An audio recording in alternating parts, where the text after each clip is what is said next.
How you doing? Thad Brown here with Caleb Carr, Rachel Liebert. It is BKL Nightly for a Monday, September the 29th. Bills beginning their work week, getting ready for their first meeting of the year with the Patriots. We're going to do a little more recapping of the Saints, I think, than we will talking about the Patriots. But we do have some news to start with today, guys. Sean McDermott met the media, talked about some injuries, as he traditionally does on Monday. You don't get anything on the injuries you already know about. So Matt Milano, Ed Oliver, Spencer Brown, progressing in the right direction, whatever. The one piece of information we did get, though, was on the punter. That would be Cameron Johnston, who injured a leg yesterday late in the game on the roughing the punter.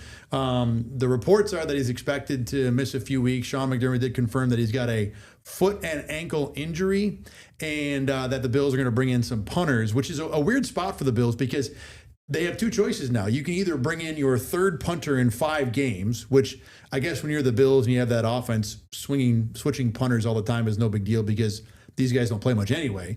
But these are still the holders for your place kicks.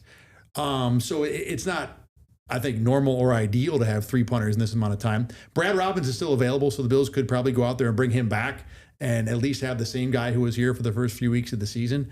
But Matt Prater obviously is not the traditional kicker either. So it's just a weird spot for the Bills. This is, I think, a minor thing in the grand scheme. But again, something to keep an eye on as we go forward here to see what exactly the Bills do with their punter situation. Now, today also the Bills coordinators spoke to the media. And Joe Brady got a question about James Cook's usage, which has been a question all offseason when it came to the contract extension, whether or not he deserved all the money because he just doesn't play that much. Well, now he's playing a lot, and we'll talk about the numbers in just a little bit. But here's what Joe Brady had to say about balancing the idea that Cook is awesome and they want to use him, and that they also have 2 other running backs who aren't too shabby either.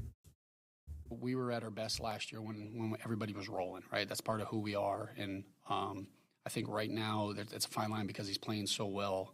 But I trust Ray Davis and Ty Johnson out there that they should be getting some carries out there too. And so it's finding that fine line, and we'll figure that out. And it's only going to benefit us in the long run. I think the whatever that number is, figuring that out. But seeing James in the fourth quarter when he's a little fresher at the end of the season, I hope. Look, don't get me wrong, we got to win every freaking game. That's all I'm thinking about. But at the end of the season, I think some of those those hits on his body might pay off in the end in the fourth quarter. So I don't think Joe Brady is using the word payoff in the way you'd think he means it. But I think what he's saying is if you keep using Cook, that eventually in one of these fourth quarters, you might end up with a problem where he's not ready to go. So here are the numbers that kind of go, with this conversation. Cook in the last 2 games has played 66% and 73% of snaps. 73% is a career high. 66% tied his previous career high. Now, that's by percentage, not by total snaps. He played 43 snaps, I think it was, in this last game. He's had a couple where he's played a few more snaps. Regardless, in back-to-back games for sure, this is the most that James Cook has ever been used. So, Rachel, let me start with the James Cook side of this.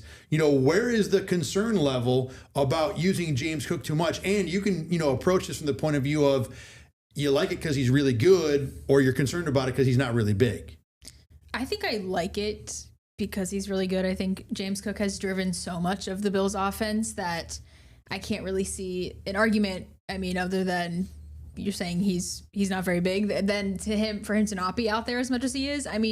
We've been shown, I think, through these first 4 games why James Cook is worthy of the contract that James Cook got this offseason. So for me, I don't think it's a concern. I think this is something that I think the Bills need to be using James Cook this much to be in the position that they're in and be putting up the 30 plus points each game that they've been putting up. So for me, I think using James Cook as much as 73% is what you said, or whatever that number may be, I think the Bills need to do that in order to keep the ball moving down the field. Yeah, I agree that I like it because he's good. It's when a guy's hot, you want to keep him out there. Similar to like a basketball game with a point guard. If a guy's hitting threes, you're not going to sub him out. You're going to keep him out there. You're going to let him keep shooting. And I feel like that's what kind of the mindset is right now. Is if James Cook keeps breaking these big ones, let him stay out there. Let him continue to do that. My only concern is a career high in snap percentage against the Saints. Like that's not a game where I would expect to see that, or I would want to see that. Like I think there are going to be bigger games down the line, like like Joe Brady said, there are going to be games later in the season where you're going to want Cook to be healthy. You're going to want him to be fresh. So I would think that like in some of these games where, you're thinking that you're thinking the Bills should have a leg up, a big advantage. You would think we would see Ty Johnson a little bit more, Ray Davis a little bit more. So hopefully in the next few games that eases up a little bit, because I don't want to see Cook be injured at any point in this year and not be healthy for a playoff run. A couple things about the stuff you just said there. Number one, the point about you don't want him playing that many snaps against the Saints, for sure. But look, the Saints played better, and that's how the game went. I'm not going to worry about it. You needed him for those number of snaps to win that game. That's fine. The 3-point shooter comment I liked a lot, because my immediate thought was, well, those guys don't get thrown to the ground after they make their threes every time. Regardless, I'm with you guys on this, though. Look, the guy is playing well. Let him play. And here's the other thing, too. The only reason we're concerned about this is because he's never done it before. It's not like we have a history of, well, remember the last time James Cook played 70 snaps, his right leg fell off and we, couldn't use him for weeks. We don't know. He might be able to take the pounding, Now, I think the size that he's at, in the 180, 190 range says that there's an unlikelihood that that'll happen, but we don't know. We've never seen him do it before. And he's playing so phenomenal that I don't want to take him off the field. But there's a flip side to this. Let's go back around the table on this. So, as many snaps as James Cook has played, real quick, how many snaps, and this number blew me away, how many snaps has Ray Davis played on offense combined in both the Dolphins and Saints games? Remember that those two games were still, relatively close for 60 minutes. So give me your numbers. Go ahead. 5. Rachel? 4. Well, it's funny because he played 5 in one and 4 in the other. The number is 9. 9 snaps. We got it. We got it. Together, yeah. Teamwork, Good job. Working together. Yeah. 9 snaps, though, in the last 2 games, which if I had told you in August that Ray Davis was going to have 9 snaps in 2 games, you'd say, what injury does he have? So what does this do for the rest of the depth? For the record, Ty Johnson's played 27 snaps, and I didn't look at what that is relative to other parts of the year. That's probably still a reasonable number, in 2 games. But, Rachel, where are we then with what this does for the rest of the Bills depth chart? And, I guess, I don't know if there's concern, but Ray Davis is really just a backup right now. Yeah, and I think that's fine. I mean, I think Ray Davis, when James Cook is signed this offseason with that extension, I think Ray Davis knows that he is the backup. And I think, Ty Johnson, they use him on the 3rd down, and James Cook's role is to be the person that gets the ball down the field. I don't think Ray Davis is, I don't think we're missing what Ray Davis could produce because Ray Davis isn't out there. I think James Cook, like we've said, is doing enough right now in the run game to kind of hold it down himself. And I think that's okay that Ray Davis is solely just a backup right now. Yeah, I think we've seen enough of Ray Davis in the past that we know that he's a capable runner. I'm not concerned about the fact that they're not using him in the sense of like they aren't confident in him, because James Cook is just playing so well that I don't think Ray Davis's level of play has anything to do with him not getting playing time. So because of that, I'm not like if something were to happen to James Cook, now obviously that would suck because James Cook is very, very good, obviously. But I am confident enough in Ray Davis that I don't think I need to see a ton of snaps, a ton of touches from him for me to be like, okay, if need be, he can step up. I think he can step up if he needs to. I think you nailed it right there. Ray Davis's lack of playing time has almost nothing to do with Ray Davis. This is all about James Cook leveling up again. He's the guy that deserves to be on the field. So the Bills keep using him. I don't think we all have a problem at all with that. Even if, look, there is probably a concern that too many, there is a number of carries out there that are too many. But right now, James Cook's on a heater. Just to go back to your 3-point shooting, analogy, just let him have his heat check. Keep giving him the ball until there's a problem with it. Now, the offense over the last 4 games, every game this year, has scored at least 30 points. I think it was 41, 30, 31, 31, I think are the numbers we have. So the Bills are averaging about 33 points a game. Is that good enough, has been the question, because we thought, it wasn't fair, but we kind of looked at the Saints and Dolphins and figured, wow, the Bills are probably going to score about 185 points, and that didn't happen. So that leads to questions about maybe is the offense playing up to its potential? Well, a couple of the offensive linemen addressed that Sunday evening after the Bills win over the Saints. We just listen to the guys in the room. Like, the guys are still here right now. The guys that just left, we just kind of listen to those guys, coaches, players, and that's kind of we keep it at, because we know what we can do. We just got to be able to go out there, execute, and do it. Like, listening to the fans, trying to take that input, it's too much people to listen to at the end of the day with our jobs. So I feel like we just listen to the guys in this room, go out there, look at the film, be critical of ourselves. I feel like we're going to definitely get to where we're trying to get to towards the end of the season. We're the first ones that we look in the mirror and see that, like, we left so much on the table. Oh, but we also scored over 30 points. There's so many other teams across the league would be happy with that, but we know we're not at 100%. We're not playing up to the best we can, and the fans see that too. So we want to strive. We got to be able to get to that 100%. So the thing that stuck out to me there is when Connor McGovern says the fans see it too, that there still is more to go, which means this isn't just a internal, Cyrus Torrance, I think, kind of went with the company line of, well, we just listen to the guys in the locker room, which is a cliche, but it's also the way you should handle things if you're a professional football player. You don't need to listen to us dummies or anybody else who's sitting in the stands. But Connor McGovern's point about the fans see it too, I think that there is more the offense can be. And some of this discussion will land in the area of it's week 4. They're not supposed to be a finished product right now. But Caleb, I'll start with you. Where is the worry level, or I think worry is the wrong word. Where is the desire level to see more from an offense that has yet to be held under 30 points? I think it's definitely up there to an extent. I agree that it's very obvious to the fans, to the media, to the guys on the field that there's still more to be had in this offense. It's obvious that they're not playing up to their full potential. In these games against the Saints, against the Dolphins, even against the Jets, the offense was good, but it was more the defense that dominated that game. And these are games where you're like, okay, if this offense is really very, very good and can win a Super Bowl, you want to be able to see that, especially against those teams that aren't that great. So when the offense is not struggling, but just not going nuts or not really 100% against the Saints, it does cause a little bit of concern. But again, the Bills are a very play to the level of their opponent type of team. Just get the job done, and that's all that matters. Doesn't matter if it's 1 point, 10 points. So I'm not too concerned for that reason. I know it feels like the Bills play to the level of their opponent, but I don't buy into playing to the level of your opponent. I think you either play well or you don't. And if we think the Bills can play better, that's on them, not because, well, it's the Saints, we don't have to try. This is a team that, and we've seen them do it. We've seen them bury teams. They basically did that to the Jets in week 2. So the gear is there for the offense to, put up 40, theoretically, we think, if they have an opportunity to do it. Rachel, they just, these last few games haven't been consistent enough to do it all throughout the game. There have been lulls, second, third quarter. In the Dolphins game, they had 3 and outs in a row, essentially got saved by a roughing the punter. And that's, that's part of the conversation to me, is that in the last 2 games, they scored 31.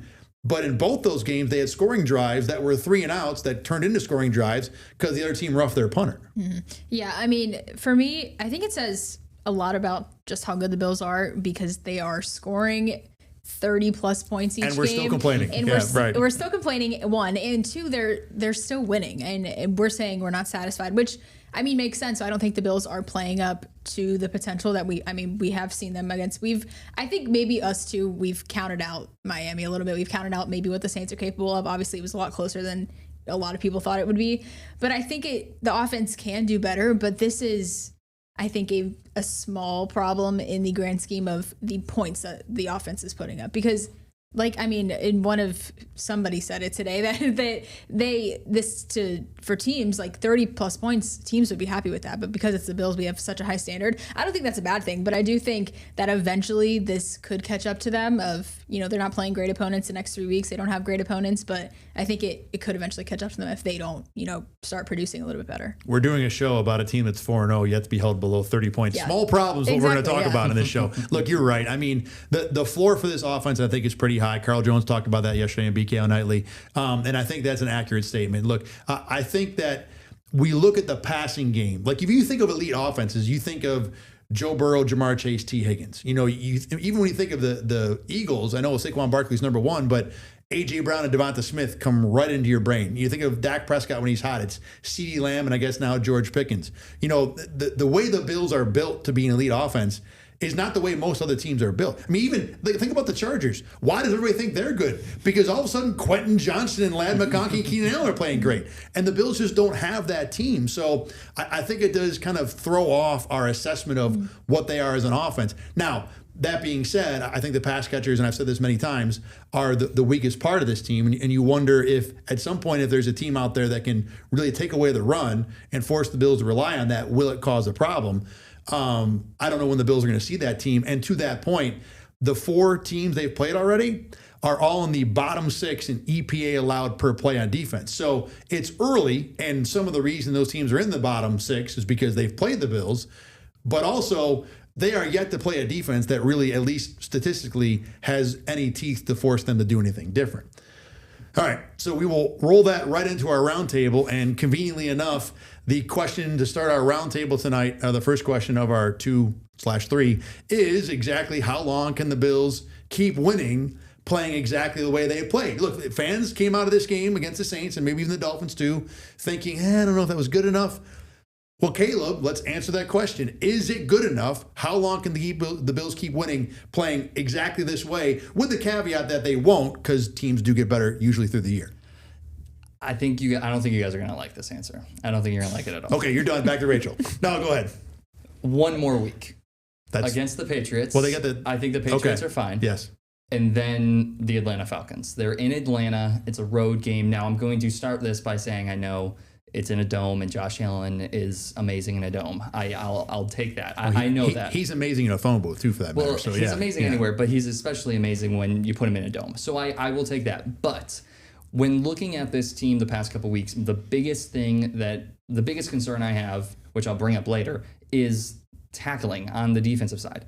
And this is a very explosive offense in Atlanta with Bijan Robinson, maybe the hardest guy in the entire league to tackle outside of like a Derrick Henry, but the different skill sets. But maybe one of the hardest guys to tackle in the league. I mean, if you can't tackle Kendre Miller on a, what was it, 2015 something? 18 is what the touchdown 18? was. Yep. I was right in the middle. 18-yard touchdown. If you can't tackle him on that, I promise you're not going to be able to tackle Bijan Robinson.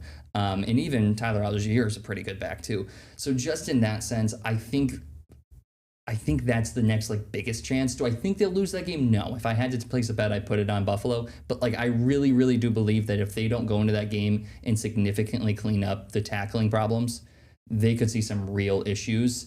It could be a shootout. I trust Josh Allen in a shootout. But if the offense even just stutters for a couple drives like we've been talking about, I think Atlanta has the ability to upset. You might be stunned to hear. I really like that answer. I think it makes a lot of sense. Okay. Makes a lot of sense. Rachel, you're up now. Got to match that.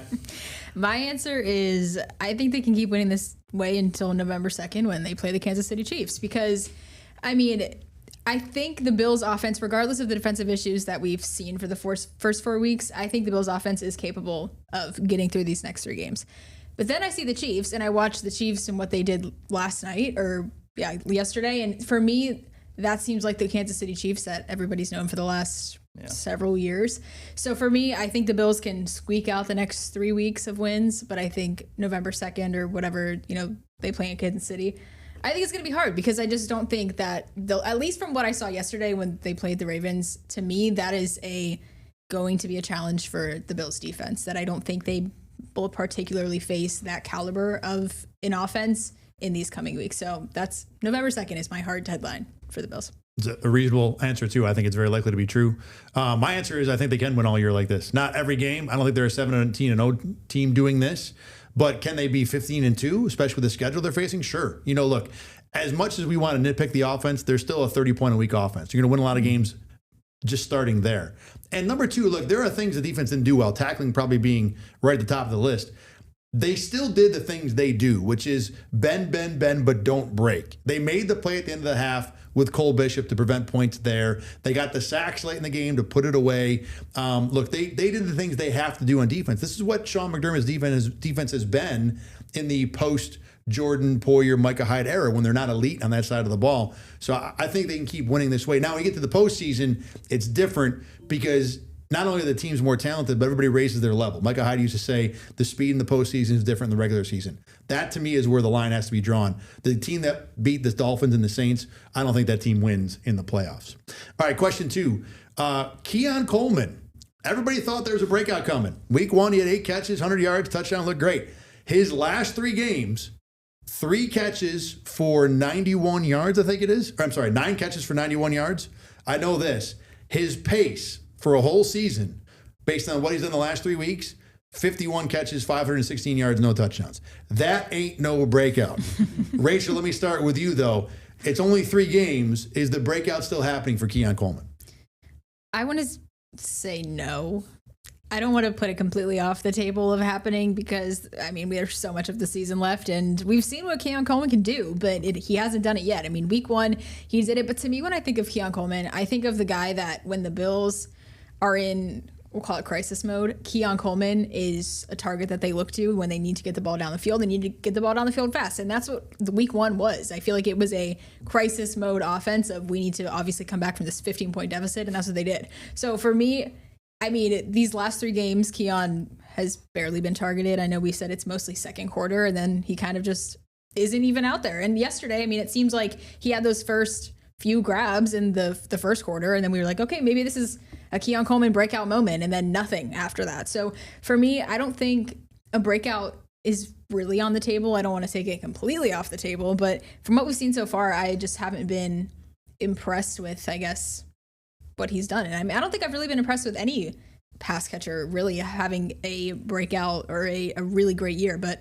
I don't know. I think it's the chances of it happening, I think are going down for me.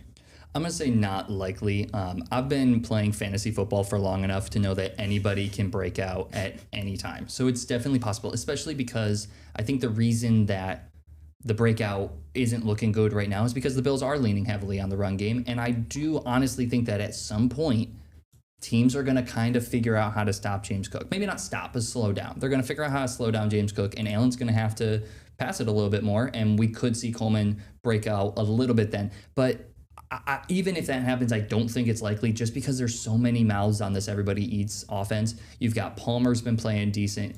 Kincaid and Shakir have both looked very good, and they've been getting high target. They've been getting a high target percentage, higher than Coleman, I believe. I think if you take out the Baltimore game and just look at the past 3 games, I believe Kincaid and Shakir have both been targeted more than Coleman. So I think there's just too many mouths on this team. This isn't a team where you have an X guy, and when you don't have an X guy, it's tough to break out. Yeah, I think you're right. I think just the way the team is built and the way the offense functions, this is not a team that's going to function, that's going to foster a breakout.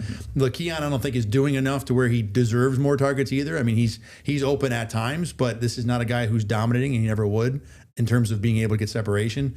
So I don't think 3 catches every game is what we should expect from Keon Coleman. But I think the 8 for 113 is kind of the exception that's proving the rule right now. That this is probably not the guy we're going to get all year, even if I think he's better than he was last year. All right, after every game, we do confidence up, concern up. We'll quickly go around the table here. Caleb, we'll start with you. Who's the guy that your confidence has increased from after watching Bills and Saints? Cole Bishop, and I'll keep it short because we already talked a bunch yesterday. I think that interception is going to give him a lot of confidence, and I think we're going to start to see a much, much better play from him. Rachel? For me, it's Deon Walker. He had 3 total tackles yesterday, 2 tackles for loss. We've been talking about just the rookies and what they can do, and I think yesterday really did show that he is capable of making a difference on this D-line that is shorthanded and has kind of been struggling. So for me, it was Deon Walker. Yeah, my guy is Shaq Thompson. And I don't know if this is quite high up the list to really, put him as a guy that wow, this is going to be an impact guy. But he has made 2 weeks in a row now consistent contributions at linebacker, whether it be tackling. And look, he's a guy that Bobby Babich talked about today. He's like, I love that guy. And he's such a good one to talk to. Been around the block, knows, consummate professional, and being able to produce on the field, especially when Matt Milano's been down. To me, I like a lot of what he's bringing to the game, even as a 3rd or 4th linebacker. On the flip side, Caleb, who is your concern up for after Bills and Saints? My concern is, I already talked about a little bit, the run game, specifically the tackling. I got a quick stat. It's kind of a mouthful, but the Buffalo Bills lead the league in rushing yards after contact per carry allowed. So a guy gets... Hold on, do it again. rushing yards after carry... After contact per carry allowed. Okay. So that average, is basically a tackling stat. Yes, it's a tackling stat. Exactly. That's what it is. It's a tackling stat because it's not passing after a catch or whatever. It is hands off, guy gets hit, and then he runs an extra 5 yards on average. And that's very, very bad. That's what the number is, 5 yards after contact right now? It was like 4.89, I think. So nearly 5. Yes. Is there any chance that like 80 of it is 2 Derrick Henry runs from week 1? Derrick Henry was the Baltimore Ravens were the highest on the season. It was like above, it was like 5.8, I think. But the rest of them were still pretty high. Okay. The Saints were up there. The Jets were low, obviously. The Jets are probably the reason that it's getting brought down. Right. More than the Ravens bringing it up. That is a good stat, though. I like that. And look, this is usually a sure-handed tackling team. Yeah. But yes, if you want to say concern up for, 100% I'm in the boat of tackling. Rachel? I want to preface this by saying I'm not concerned as a whole for this person. But Greg Rousseau, we have not seen a lot from Greg Rousseau. Yesterday, he had 3 total tackles, but no pressure. Like, we're just really not seeing a lot from him. Not that I'm concerned. I mean, we've seen what Greg Rousseau can do, and he's making the amount of money that he is for a reason. But just, I would like to see more from him. And I'm just concerned that maybe this defense, maybe his lack of leadership in these last few games could be a reason that why this defense isn't performing. But I mean, not overall concerned, but just from, I would like to see more from him. The thing with Greg Rousseau, and Bobby Babich brought him up in the press conference today too, as a guy that he said, we talked to him and wanted to challenge him last week. I was funny. When I heard Bobby Babich say, we wanted to challenge Greg Rousseau last week, I was kind of annoyed because to me, Greg Rousseau has been the guy through all 4 years you can count on the most. And after 4 games, we're already challenging Greg Rousseau. Now, look, I'm sure Greg Rousseau took it well, but I get what you're saying, and the production hasn't been there, but I will go I will pound the table for Greg Rousseau. Will find a way to contribute. I agree. And he had a play in the first half where he really knocked his offensive tackle on the quarterback and forced the pressure. You won't see it in the stats, but it was there. And that being said, he hasn't done what I thought he would do, but like I am not at the point where I feel like my coach has to go to Greg Rousseau and say, hey, buddy, we need a little more from you. All right, my concern is up for, ironically, Joey Bosa. Couple reasons. Number one, he looked bad on one running play. It was one play. He looked really bad. He actually said, Bobby Babich said today that he went up to him, Bosa did, and kind of apologized for the play after the game yesterday.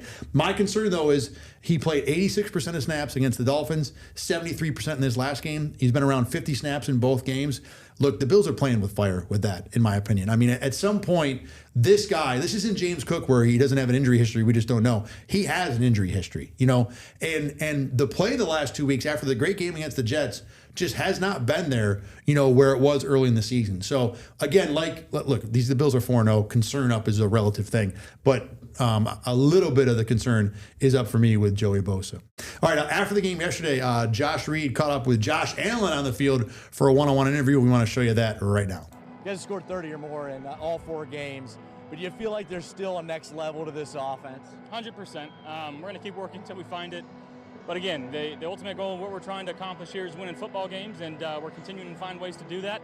A lot of stuff to clean up.